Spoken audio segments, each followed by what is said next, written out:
Welcome back, ladies and gentlemen, to another chapter in my course on linear algebra in 2D.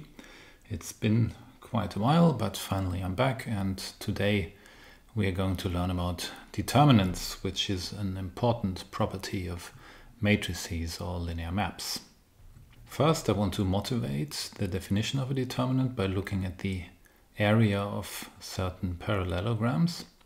Then we want to study the properties of determinants algebraically, and finally we will see how we can apply determinants to linear equations.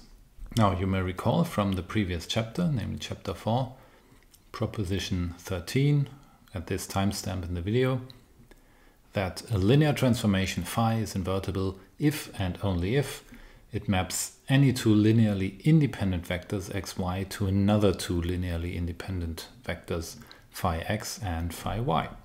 Moreover, we know that two vectors are linearly independent if and only if they do not lie on the same line, so they're not multiples by a scalar of one another.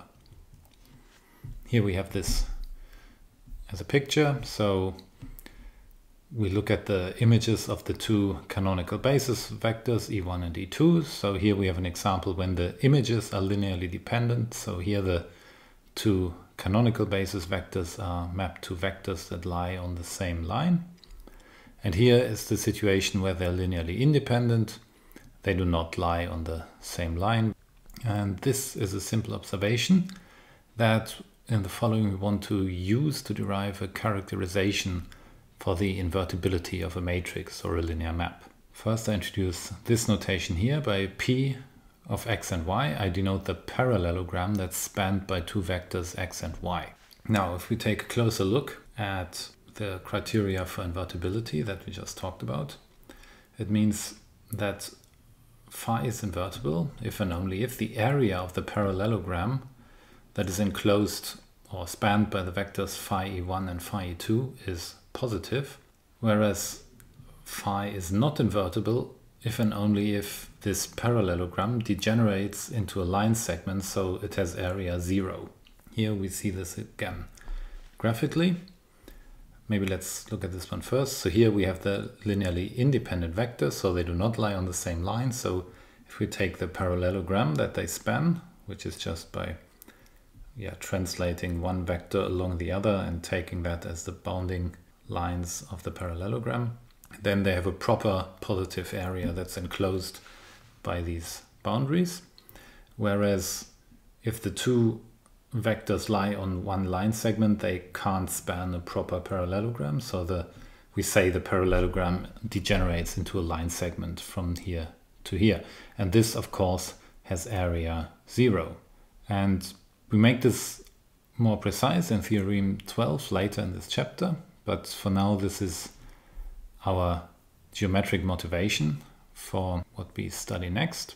Suppose A is the matrix that represents the linear map phi in the standard basis e1, e2. And we have the matrix entries here, the first column being a11, a21, and the second column being a12, a22. And in this situation, we have phi of e1 is just the first column of A, so a11, a21. And phi of e2, let's call it a2, is the second column of A, this one here. And the area of the parallelogram that's spanned by phi e1 and phi e2 can be expressed in terms of these matrix coefficients, or the coefficients of the two image vectors, if you like. So the area of the parallelogram spanned by a1 and a2 is a11 times a22 minus a21 a12, and of this we take the absolute value. So it's the product of the diagonal elements minus the product of the off-diagonal elements, and then taking the absolute value. And that is the area of the parallelogram. This is not really obvious that this holds true, so let's look at a few pictures and see how this formula makes sense. Here we have the parallelogram spanned by the columns of the matrix A, so this vector here being the first column, A1, and this vector here being the second column, A2. Our claim is that the area of the parallelogram, so of this part here, is A11 times A22, so that's the area of this large rectangle here, minus the area of the small rectangle. So in principle you should take the absolute value, but this example is chosen the way that obviously the area of the big rectangle is larger than this area here.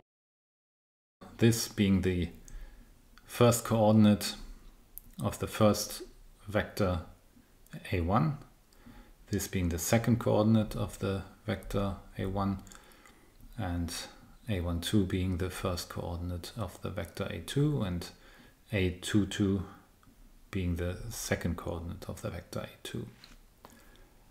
Now let's compare these two areas. We see that there's a certain overlap between the large rectangle and the parallelogram, but obviously here we have quite a bit in the parallelogram that's not contained in the rectangle. And also in the large rectangle we have some bits here that are not contained in the parallelogram. And in addition to that, we have to subtract this part here. So yeah, we have to convince ourselves that the additional bits here are made up for by the additional bits here after subtracting everything in here. First, we observe a pair of congruent triangles. So this part here of the parallelogram that's not contained in the large rectangle is actually contained down here. Well, a bit with the same area is contained down here. So this part down here can make up for the area up here.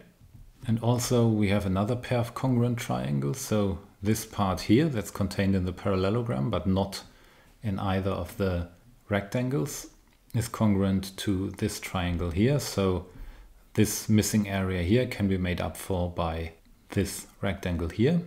We have to be a bit careful because we see that obviously here is a bit of an overlap between these two triangles that we just saw. So we have to make sure that we don't count this overlap twice. So here we see how we can match the area of the parallelogram to the difference of the areas of the two rectangles.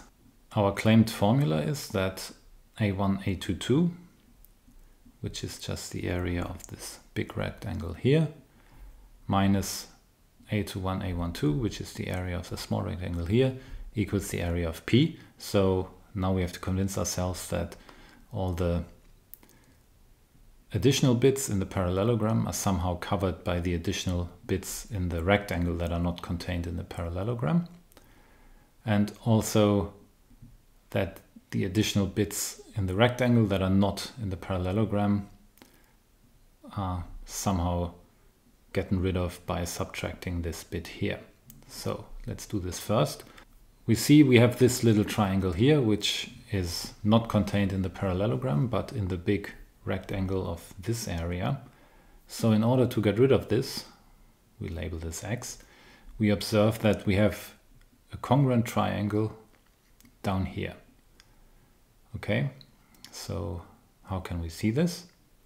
You see that we have a right angle here, we have a right angle here, and clearly the length of this segment here is precisely the length A12, the first coordinate of this vector here, which is the same as the length here. So we have one matching angle and one matching side. And now this angle here is the same as this angle here. We just flip it over this point. But this green triangle here is congruent to the green triangle down here. So this angle here is the same as that one, and hence the same as this angle here.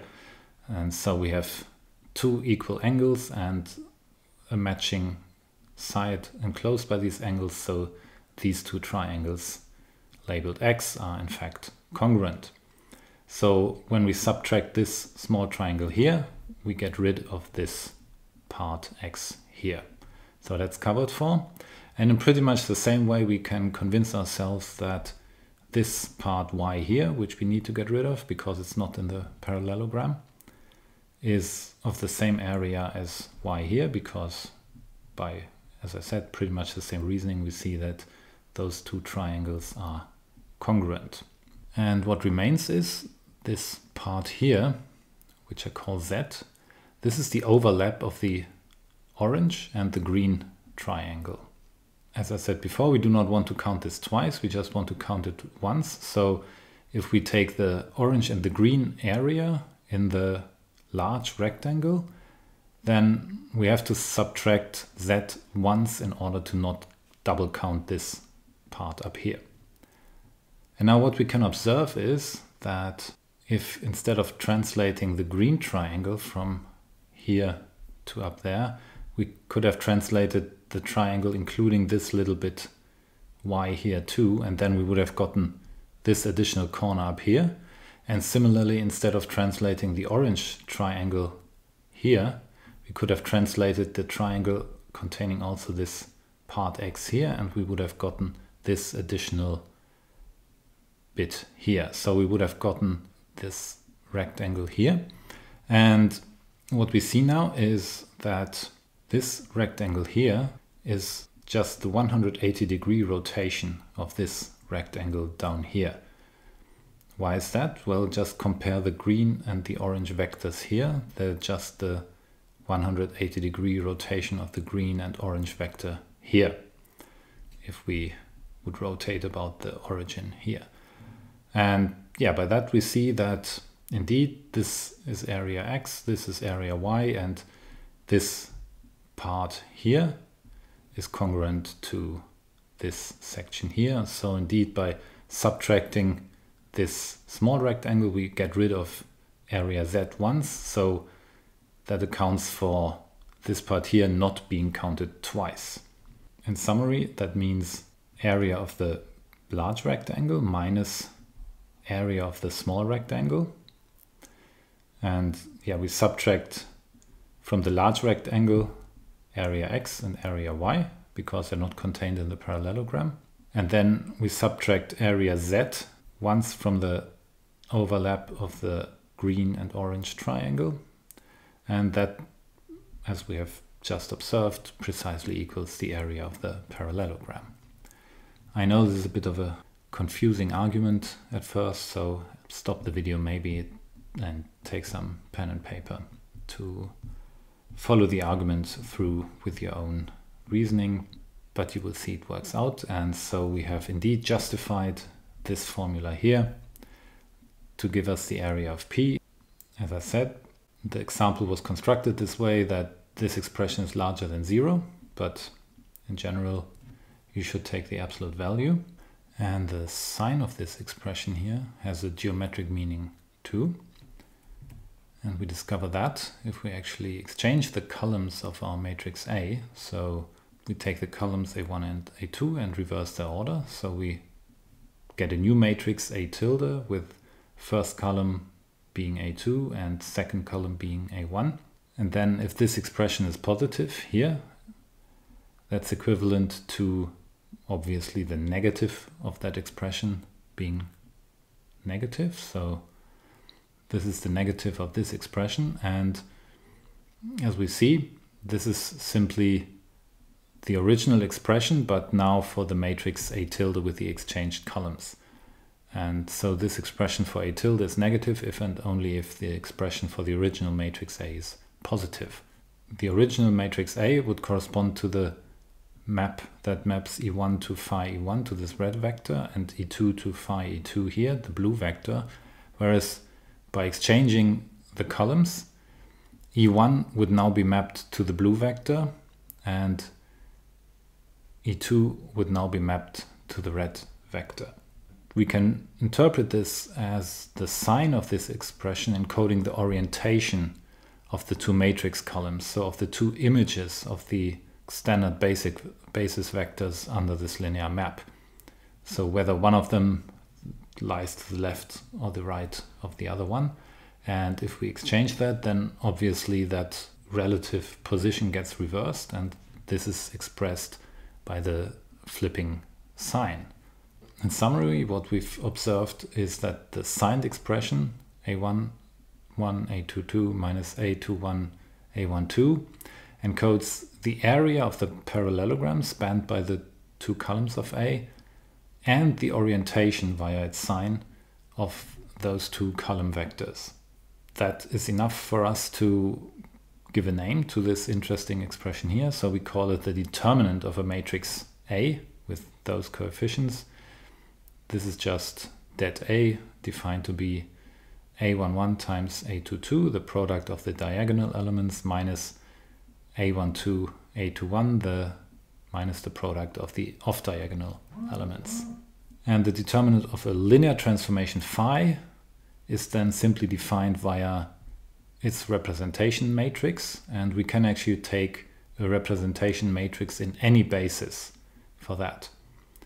This is maybe not immediately obvious right now, but we will see later on that this is indeed possible. So it doesn't matter in which basis we represent this linear map, it will always have the same determinant, and that allows us to make this definition in this way. For practical reasons, I will mostly focus on the determinants of matrices now, because most computations will simply be done using the matrix coefficients, but now you know you can define the determinant of a linear transformation just via any of its representation matrices. One word on the notation. So you will often see it that the determinant of a matrix is written in this way. So you just take the matrix coefficients in the usual arrangement and write some vertical bars around it. I don't really like using that notation because I think it's too similar to the general matrix notation, and I will not use it. I will always explicitly write the determinant, but be aware that you will often see it written like that. Let's look at some examples first before we start looking at general properties of the determinants. So the identity matrix has determinant 1, if we just write it down. So here's our identity matrix with 1 on the diagonal and 0 otherwise. And the determinant is product of the diagonal elements, which is just 1 times 1, minus product of the off-diagonal elements, which is 0, so it is clearly 1. And yeah, it's straightforward to check that the 0 matrix has determinant 0. That's obvious. And now we look at some of the geometric transformations that we have repeatedly studied in this course, and I will make a few comments on the geometric meaning of their determinants that might not be immediately obvious, but just try to remember it and make more sense of it later when you maybe have a deeper understanding. Here we have a rotation matrix R with angle alpha, with cosine on the diagonal and sine or minus sine on the off diagonal. And the determinant of this rotation matrix is 1, which we see as follows. So we have the diagonal element, the product is cosine square, and minus the off diagonal element. So because we have the minus sign here, that actually becomes a plus. So we have plus sinus square. And yeah, sine plus cosine squared equals 1.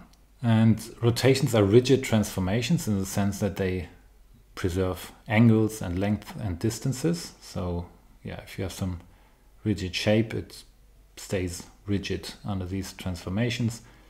They do not distort anything. And in particular, this means they preserve the areas of parallelograms. So this is expressed by their determinant being 1. So a parallelogram with area 1 applied to this rotation, the resulting parallelogram will still have area 1. Now a shearing parallel to the E1 axis is given by this matrix here, 1 on the diagonal, 0 here, and some shearing coefficient alpha here. And we see that this actually doesn't matter, this alpha doesn't matter for the determinant, because it's simply diagonal elements 1 times 1 minus 0 times alpha, so we end up with 1. Again, this means that shearings do not increase the area of any parallelogram they apply to, even though they may distort the shape of the parallelogram. Scalings clearly will affect the area of parallelograms, so a scaling along the two canonical axes, looks like this, diagonal matrix with two scaling factors lambda and mu. And the determinant here is simply the product of lambda and mu. So the product of the diagonal entries minus 0. Yeah, so the parallelogram spanned by the columns of this S has area lambda mu, and this is the factor by which areas are changed under these transformations. We also had projections, so where you take vectors anywhere in the plane and project them onto a given axis. So here this one would just project it onto the first coordinate axis. And if you compute the determinant, you will find it has determinant 0. Now remember, our motivation was that determinant 0, meaning area 0 of the parallelogram spanned by these image vectors, means that the parallelogram degenerates into a line segment, which is kind of clear for a projection, because if everything is projected onto a line, then the image vectors cannot really span the parallelogram with positive area. Now that we have the formula for the determinant, we can study it algebraically, and indeed these determinants have some very fascinating properties that we want to derive now.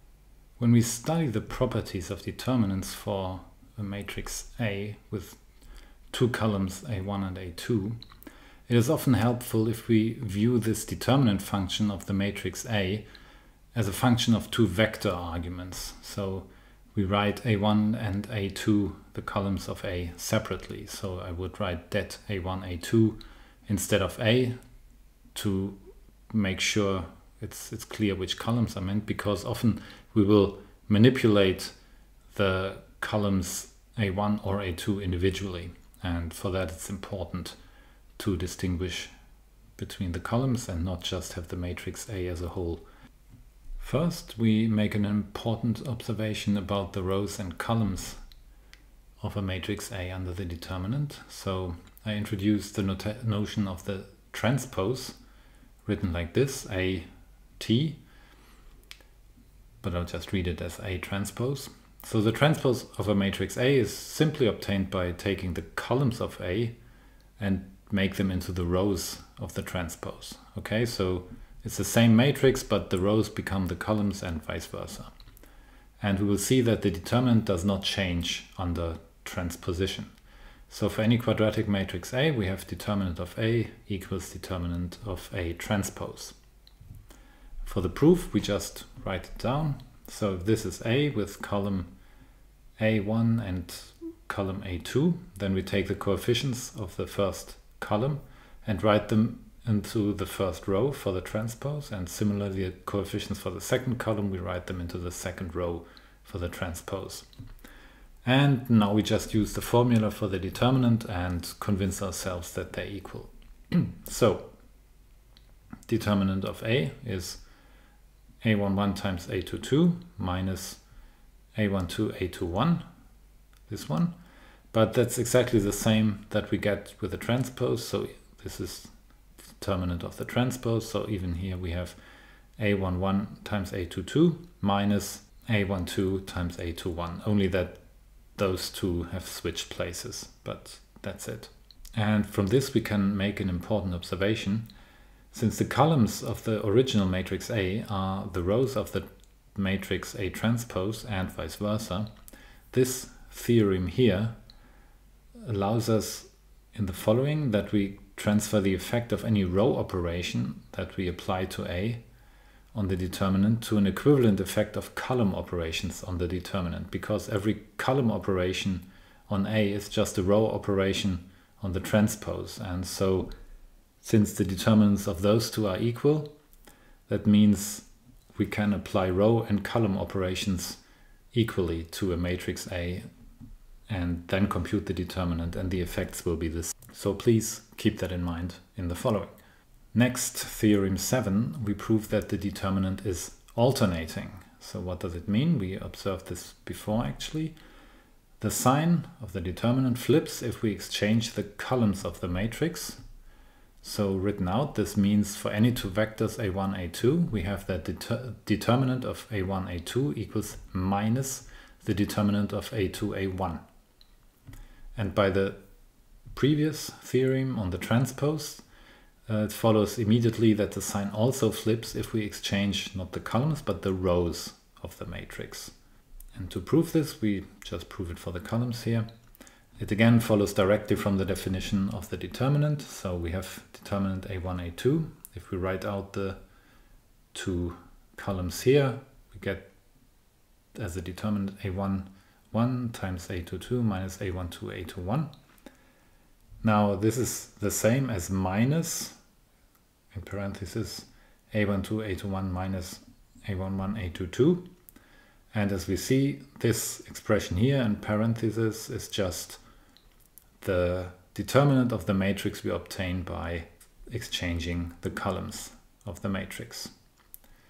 You can see this easily by the color coding I chose here. So this is minus the determinant of A2, A1, and that proves this theorem.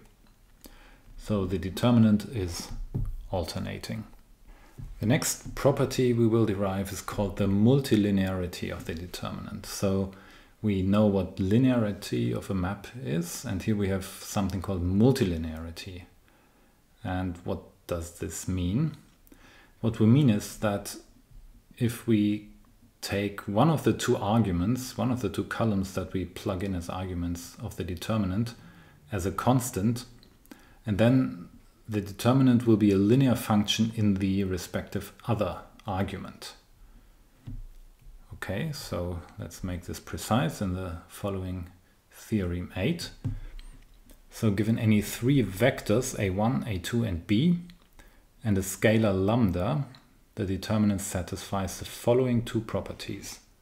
First, determinant of lambda times a1 and a2 equals lambda times the determinant of a1, a2, and it also equals the determinant of a1 times lambda a2. So what this means is if any column in our determinant gets multiplied by a scalar, we can just extract the scalar as a factor in front of the determinant, or we can move the factor to the other column of the matrix. And the second property is about the addition of vectors. So here we have that the determinant of column a1 plus vector b and a2 equals the determinant of a1, a2 plus the determinant of b and a2. Okay, so here it's like we're pretending a2 is a constant, it doesn't really matter, and then in the first argument the determinant behaves like a linear function. And of course this also applies to the second argument now. So the determinant of a1 and column a2 plus vector b equals determinant of a1, a2 plus determinant of a1, b. And again, by our theorem 6 on the transpose, the multilinearity of the determinant also holds for the rows of the matrix, not just for the columns. And before we prove this theorem, again, I want to show you a few pictures to maybe get a bit of a better geometric understanding how this multilinearity works. So our original matrix with columns a1, a2, the two vectors here span a parallelogram with area, absolute value, determinant. And now what happens if we multiply one of the vectors by a factor lambda? Yeah, we simply stretch or reduce the length of one of the sides of the parallelogram by a factor lambda, and that obviously increases the overall area of the parallelogram by the factor lambda. So this would correspond to this equality here, and you could similarly imagine it if instead we had not multiplied this vector by lambda but this one, then we would have stretched it in the other direction by a factor of lambda, and it would correspond to this equation. It's a bit more complicated with the addition of a third vector. So here, yeah, a1, a2 and a1, our original two matrix columns, and here we have an additional vector b. And now the claim is that determinant of a1 plus b and a2 equals determinant a1, a2, so the original one plus the determinant of b and a2. All right. So here we add b to a1. That gives us this orange vector here. And now the resulting determinant of this one would be the orange parallelogram.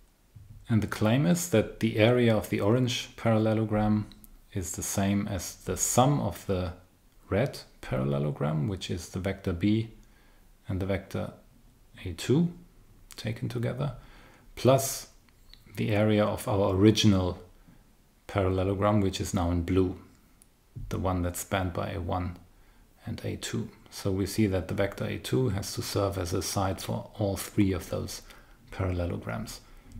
And it's a bit similar to what we had before. Now we have to see that the parts that are not already overlapping somehow match. And it's a bit easier than in our previous pictures. So first we see that the determinant, or the absolute value of the determinant of b and a2, this is what I call x here, this green parallelogram, this can be added to the blue parallelogram in this part here. So we took care of covering this area of the orange parallelogram, even though we get a bit of an extra thing here. Yeah, and now we have another missing bit here, and this matches precisely this part down here. So this little extra bit here and this little bit extra bit here from determinant a1, a2 is just enough to fill up the remaining bit of determinant a1 plus b, a2 up here. So that's the part I label y. And yeah, so we see in this particular example where we argue with the areas rather than the determinants, so we're just ignoring the signs for simplicity here, that this formula holds up geometrically. Now we want to give algebraic proofs of these two properties, and yeah, again we do this by simply writing out the formula for the determinant. So we begin with part 1, determinant of lambda a1, a2. I write out the columns a1 and a2 with their coefficients here. I write out the determinant, so the coefficients of column a1 are multiplied by lambda, but these are all scalars, so I can just move around the lambda as I see fit, and I can take out the lambda from this part and from this part and write it as a factor before the whole expression. So this is just the determinant of a1, a2. So we have this equality here, that this equals lambda times determinant a1, a2. And now I can just pull it back in to the parentheses, but this time I write it as factors before a22 and a12, getting this expression, and then this is just the determinant of this matrix, which happens to be the determinant of a1 lambda times a2. And so we see that those two equalities do indeed hold.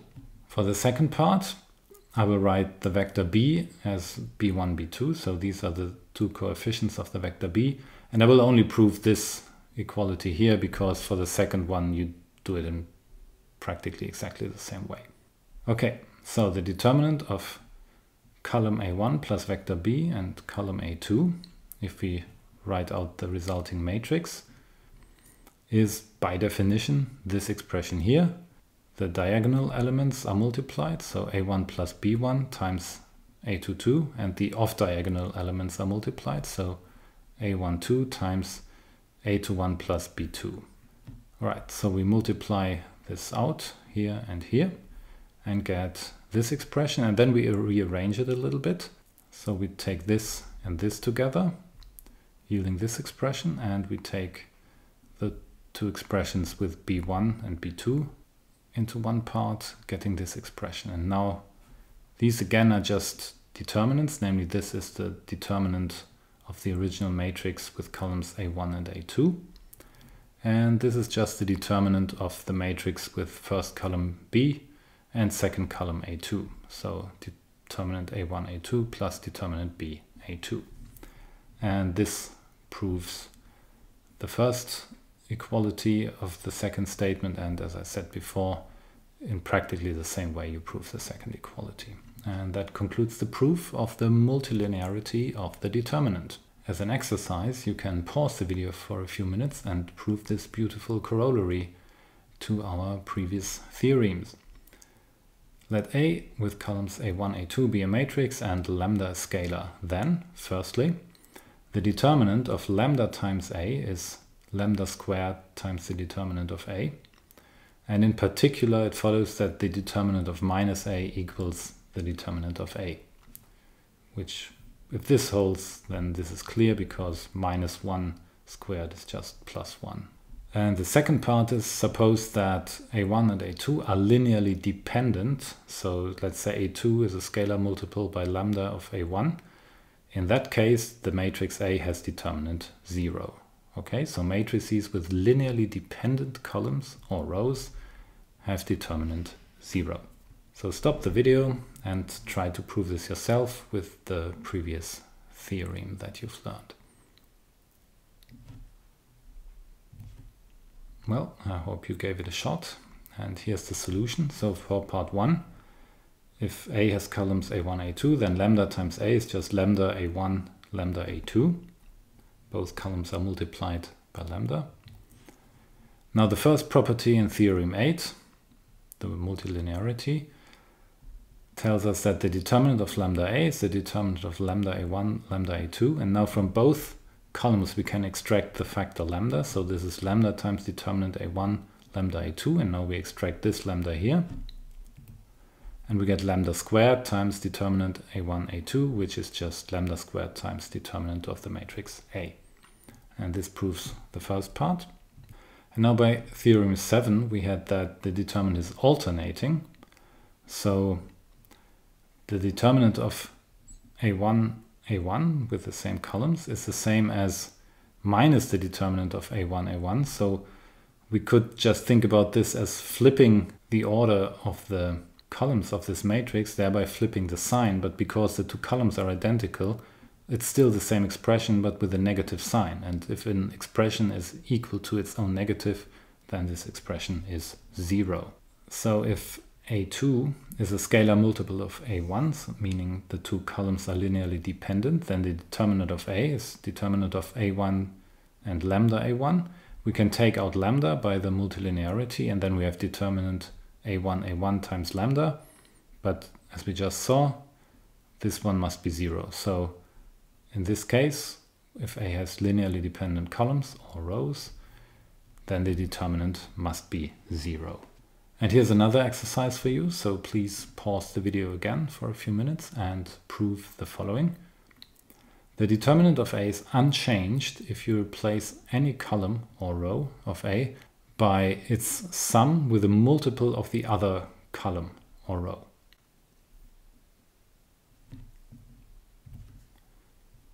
Again, I hope you gave this a try. Maybe this one was a bit more difficult than the previous one.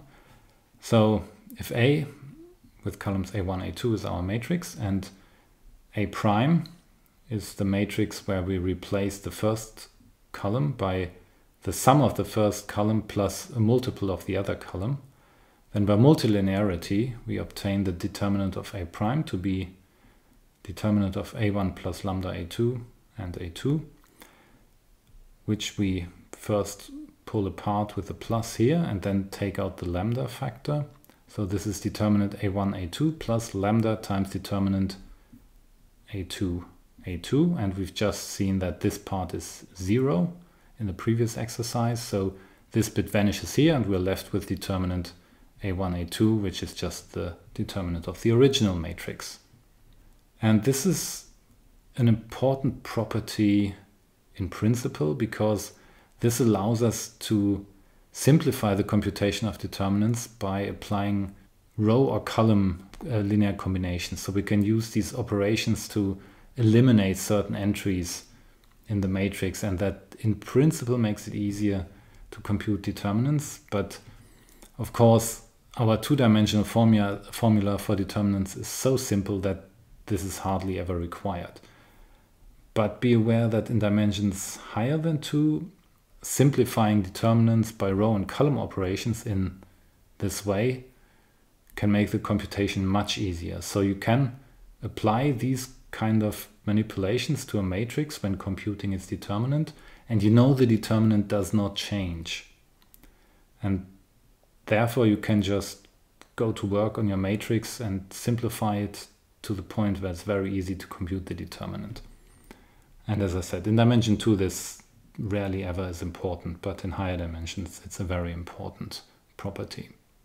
Speaking of important properties, here's the next one. Probably the most important one just after the multilinearity. It's the multiplicativity of the determinant. So if we have two matrices A and B, then we have the determinant of the product of A and B equals the determinant of A times the determinant of B. And this, of course, is then also equal to the determinant of B times A. So in other words, the determinant of the product is the product of the determinants. And because these are just two numbers, you can exchange their order. And then it's immediately clear that once you have this equality, you also get this equality, because you change the order of det A and det B and then apply the same equality again to get this bit here. So we only need to prove the first equality, and that we will do now. So A is the matrix with columns A1, A2, and I will only write out the columns of A. I will not go down to the individual coefficients, but for B I will do that. So B has these matrix coefficients here. Now multiplying A by B yields a matrix whose columns are linear combinations of those two column vectors A1, A2, where the scalars of the matrix B are the coefficients of this linear combination. More precisely, this is what we get. AB is the matrix where the first column is B11 times column A1 plus B21 times column A2. And the second column of the product is B12 times column A1 plus B22 times column A2. And to compute the determinant of this, we apply multilinearity 4 times and then use the alternating property.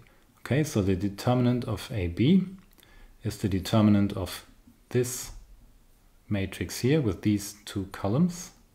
Yeah, and now I pull this apart first in the second argument. So the first argument stays fixed and is once applied to this summand and once applied to this summand. And now I pull apart each of these two determinants here. So I end up with 4 determinants in total. So it's determinant B11A1, B12A2, A1, plus determinant B21A2, B12A1, plus determinant B11A1, B22A2, plus determinant B21A2, B22A2. Now, remember, because the determinant is alternating, we had this exercise just a few minutes ago that told us that if we have a determinant of two linearly dependent vectors, it must be 0. So here we have two linearly dependent vectors, A1, A1, and same thing here. So this part is 0 and this part is 0, and we're left with those two. So I took out all the scalar factors here already to make it a bit more readable. So B21, B12 times det A2, A1 plus B11, B22 times det A1, A2. And we also notice the columns here are the same as the columns here, only in reversed order.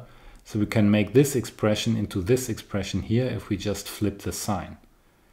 So that's where we get minus B21, B12 det A1, A2. So we flip the sign here and exchange the order of the columns.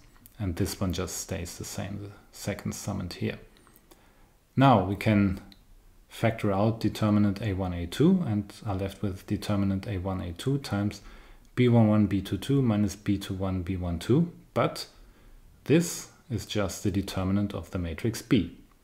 So what we have here is determinant A, this one, times determinant B here.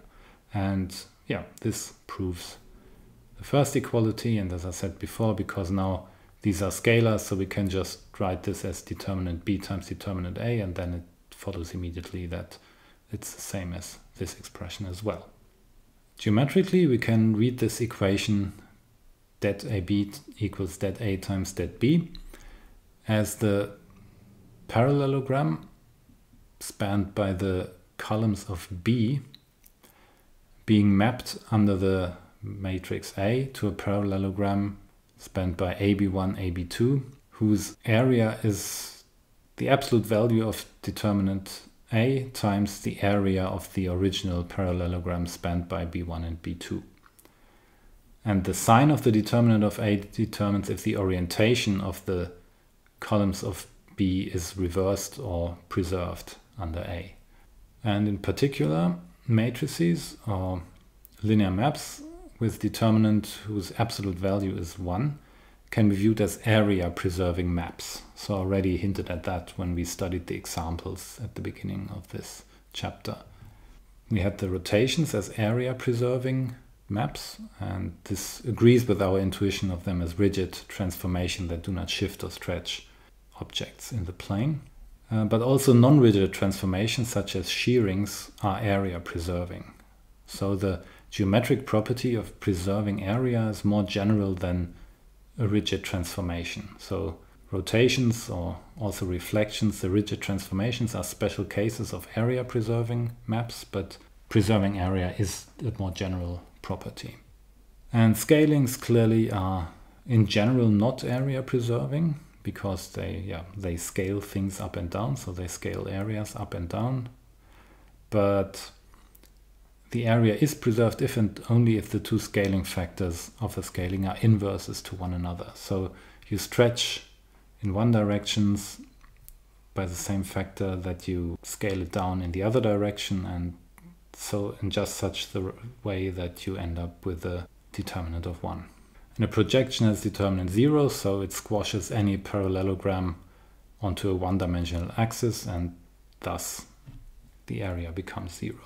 Now we have a theorem that sums up the determinant properties with some of our previous properties of matrices. So for a matrix A, the following are equivalent. First, the determinant of A is not 0. Second, A is invertible. 3, the columns or rows of A form a basis. And 4, the rank of A is 2. And you may remember that means that the kernel of A, the vectors that get mapped to the 0 vector, consists only of the 0 vector itself. We only will prove the equivalence of 1 and 2 because all the other equivalences were already proved in chapter 4, theorem 12. So I just list them here to get a better summary of these properties, to have it all together in one theorem. But what we actually want to prove is the equivalence of 1 and 2. Now, first suppose that A is not invertible, then I want to prove that the determinant is in fact 0. So if A is not invertible, then the columns of A are linearly dependent. This actually follows from the equivalence of 2 and 3, because if they're linearly independent, they form a basis, but that would be equivalent to A being invertible. So if A is not invertible, they cannot form a basis, and therefore they must be linearly dependent. So let's say the columns are A2, which is lambda A1. And yeah, now we know from the corollary, from the alternating property, that the determinant of A is equal to 0 if the columns are linearly dependent. So if A is not invertible, the determinant has to be 0. And now suppose that A is invertible. That means the inverse matrix exists. And now it follows with theorem 11 that 1 equals, as we've seen in the examples, the determinant of the identity matrix. But the identity matrix is the same as A times its inverse. And now we can use the multiplicativity property from theorem 11 that this is the same as determinant A times determinant A inverse. And yeah, so this requires that the determinant of A is different from 0 because we have two things here that get multiplied and yield the value 1. And if one of them was 0, that would not be possible. So it has to be different from 0. And from the last line of this proof, here we immediately get the following corollary, that if A is invertible, then the determinant of the inverse is the inverse of the determinant of A. That's also a very beautiful formula. It follows directly from here, as you can see, because I just have to divide by determinant A to get this formula here. Now we want to look at the determinant of a linear map under a change of basis. So it might be good, if you do not remember what this was all about, to rewatch chapter 5, particular at this timestamp is where I discussed change of basis for linear maps. Now recall that in the beginning of this chapter we defined the determinant of a linear map phi to be given by the determinant of A for a matrix A that represents phi in some basis B. And of course, to make such a definition, you have to make sure that it doesn't actually depend on which basis B you pick, so you don't get different determinants for different basis representation matrices. Okay, so we will now show that this definition is indeed independent of the choice of basis, so it's well defined, and therefore we can make it this definition for linear maps. And for this, recall that, as I said from chapter 5, if we have two bases, B and B tilde, then the matrices, the representation matrices for the linear map phi in these two bases, which I denote by rho BB phi and rho B tilde phi, are related by this formula here, where the one representation matrix is given by a change of basis matrix times the other representation matrix times the inverse change of basis matrix. And T here just stands for the change of basis from the representation B tilde to the representation B. And now we have a corollary which states that the determinant is invariant under conjugation by an invertible matrix. So for any matrix A and an invertible matrix T, we have that determinant of T times A times T inverse equals the determinant of A. The proof is very simple. We use theorem 11, the multiplicativity, and corollary 13 on the inverse of the determinant, to first write the determinant of T times A times T inverse as the product of determinant of T times determinant of A times determinant of T inverse. And now we know from the corollary that this value here is just the inverse of this value here. So this one and this one, they cancel out, and all we're left with is the original determinant of A. From this, we see that no matter which basis we pick, the representation matrix will always have the same determinant than any other representation matrix. And that ultimately justifies the definition of the determinant for a linear map phi. Once we can define the determinant for a linear map phi, we can transfer practically all the properties of determinants for matrices to properties of determinants for linear maps. In the last part of this chapter, let's talk about the application of determinants to linear equations. So, if determinant A is not 0, then by theorem 12, A is invertible. So the inverse exists. And if we're given a system of linear equations of the form A times x equal to B, where A and B are given and we're looking for the solution vector x, then we can solve this uniquely by inverting A. So x is equal to A inverse times B. And we can use determinants to derive a closed formula for this solution. First, we find a formula for the inverse of a matrix A. So if A is the matrix with these coefficients here, A11, A21, A12, A22, then the inverse matrix of A is explicitly given as follows: 1 divided by determinant A times A22 minus A21 minus A12, A11. So what we do is we exchange the diagonal elements and we keep the off-diagonal elements in their place, but we apply a negative sign to them. And then we multiply the whole matrix we get from that with 1 divided by the determinant of A. And this is the inverse matrix of A. And you see, obviously this wouldn't work if the determinant was 0. So in that case, the matrix is not invertible anyway. But if it's invertible, the determinant is non-zero, so we may make this division here. And the proof is just done by direct computation. So you can do this as an exercise or just trust that this formula is correct. A little exercise for you to apply this formula. So pause the video for a minute and decide whether the following matrices are invertible or not. and if they are, compute their inverse using the formula you just learned. And here's the solution. The determinants are the following. For matrix A, the determinant is 1 times 3 minus 1 times minus 2, which is 5. And for B, the determinant is minus 1 times 0 minus 1 times minus 1, which ends up being minus 1. So both have non-zero determinants, so both of them are invertible. And we can use the direct formula to compute the inverses. So A inverse is 1 over determinant of A, so 1 over 5 times, we exchange the diagonal entries, so get 3, 1 on the diagonal, and we flip the sign of the off-diagonal entries, so we get 2 minus 1 from minus 2 plus 1. And yeah, we get this matrix here if we pull the factor 1/5 into the matrix. And for B, we do the same thing. We exchange the diagonal entries, so we get 0 minus 1, and multiply the off-diagonal entries with minus 1, so we get 1, 1. We multiply with 1 over determinant B, so 1 divided by minus 1, which just means we multiply everything in here by minus 1, and we get this matrix.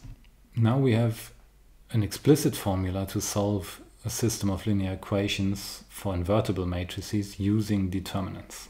This is as follows. So assume that A with these coefficients is an invertible matrix, and B with coefficients B1, B2 is the solution vector of our linear system. And then we have, because A is invertible, we have a unique solution for the system. And if x1, x2 are the two coefficients for our solution vector, then these are given by the determinant of the matrix that you get if you take the matrix A and replace the first column by the vector B and divide this by the determinant of A. This gives you the first entry in the solution vector, and the second entry is obtained by again taking the matrix A and now replacing the second column by the vector B, taking the determinant and dividing this by the determinant of A. Once more, we solve this by direct computation. So I simply compute AX and verify it's equal to B, where I plug in these two values for the values X here. So A times X, this is A.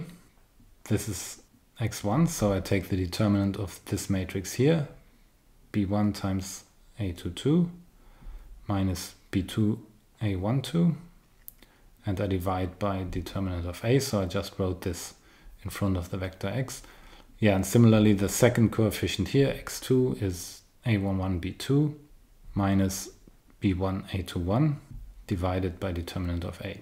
Now, I take a good look at this expression here, and it turns out that this vector here is simply the matrix A22 minus A21 minus A12 A11 times the vector B.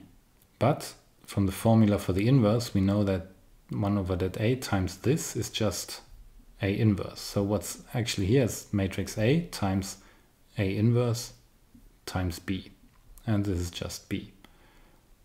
So plugging in these values here for X, writing it out explicitly here, gives us just the right solution B if we multiply it by A, and this proves the validity of this formula for the unique solution. You can apply this in the next exercise, so please pause the video again and use this determinant formula to solve the following inhomogeneous system of linear equations. First equation is minus x1 minus x2 equal to 3. Second equation is minus x1 equal to minus 1. As I hope you remembered, the first step we have to do is to write this into a matrix form. The matrix of the system being, well, minus 1 in the first row and minus 1, 0 in the second row. And the right-hand side of the equation, or the system of equations, is 3 minus 1 in this vector B. Now we see that the determinant of A is minus 1. We actually had this in the previous exercise. So we can write down a unique solution. X1 is 1 over determinant A times matrix A, but we replace the first column by B, so this one becomes vector B, and keep the second column. If we compute this, we get -1 for the determinant of A, 3 times 0 minus 1 times -1, so this is -1 times -1 equals 1. And for x2, we get 1 over determinant A times determinant of the matrix we get from A by now replacing the second column by the vector B, so that would be this one. And yeah, after all the computations, this turns out to be -4. And a quick outlook to determinants in dimensions larger than 2. So we can clearly also define determinants for matrices and linear maps in higher dimensions. But the definition is much more complicated in higher dimensions, and it's usually done not by just writing down the formula, but by postulating certain desired properties that a determinant should have. And these are that it should be alternating, so that it flips the sign if you switch two columns or rows, that it should be multilinear, and that it maps the identity matrix in the given dimension to the value 1. And then you can derive a unique determinant formula from these properties. And the theorems in this chapter generalize directly to n by n matrices in the way that their statements are, but the proofs become significantly more difficult, because in higher dimensions you do not have such a simple formula that you can apply. You often actually use some recursive formulas, reducing a determinant n by n to determinants in lower dimensions. And two modifications have to be made if you go to higher dimensions n, to the first part of corollary 9, where it should state that determinant of lambda times A is lambda to the power of n times determinant A. So here in dimension 2 we had the special case lambda squared, but this generalizes to lambda n in higher dimension. And then necessarily as a consequence of this, the determinant of -a in a general dimension n is -1 to the power of n times determinant of A. So determinant of -a equals determinant of A precisely if n is an even dimension, and it equals minus determinant of A if n is an odd dimension. And the closed formula for the solution of a linear system, Ax equal to B, for an invertible matrix A that we just saw on the previous slide, becomes the ith coefficient of the solution vector x is given by the quotient of the determinant of AI sharp divided by determinant of A, where this AI sharp is the matrix that are obtained by taking A and replace the ith column of A with the right-hand side vector B. Okay, so it's analogous to the two-dimensional case, but you have to repeat this game for a few more coefficients in your n-dimensional vector x. And that's it for today. Please like this video and subscribe to my channel. And I will see you soon with another video on eigenvectors.